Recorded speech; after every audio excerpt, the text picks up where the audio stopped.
The war within. The greatest war waged against our people is not one fought with guns or chains.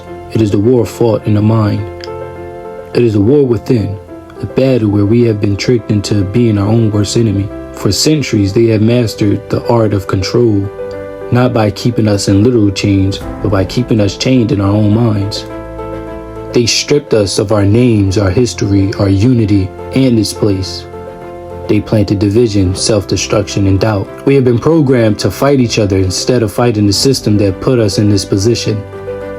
And as long as we remain with war with ourselves, we will never rise as a people. But today I ask, how do we break free from this war within? The oppression of black people was never about physical slavery. It was about psychological warfare. They broke our spirits, removed our identity, and made us forget who we were. They replaced our culture with one that glorifies self-hate, competition over cooperation, and materialism over community. They taught us to distrust, envy, and fight each other, so we would never turn our energy towards the real enemy. And it worked. We inherited a cycle of pain passed down for generations. Now many of us don't even realize we're still trapped. The greatest trick the oppressor ever pulled was making us believe we are free when we're still in a cage and only the bars are invisible. Look around and you'll see the war within play out every day. Black on black violence. We're killing each other at a higher rate than any other outside force. We pull the trigger, but the system load the guns. Crabs in a barrel mentality.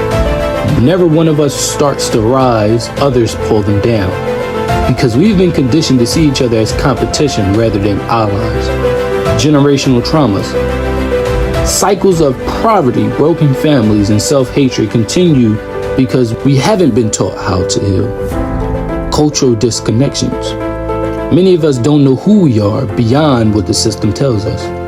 So we follow false identities that were never meant for us. But here's the truth. Our enemy is not our brother who looks like us. It is not the sister who struggles beside us. The real enemy is the system that sets this up, the mindset that keeps it running, and the ignorance that allows it to continue. It is time to end this war within. It is time for a new mental revolution. We must recognize that the enemy isn't each other. We must refuse to be pawns in their game of division. We must invest in real community building. We must own our own businesses, protect our neighborhoods, and educate our children, and create a system that works for us and us only. We must destroy the slave mindset. Being black is not a struggle. It is a power. It is a legacy. It is royalty.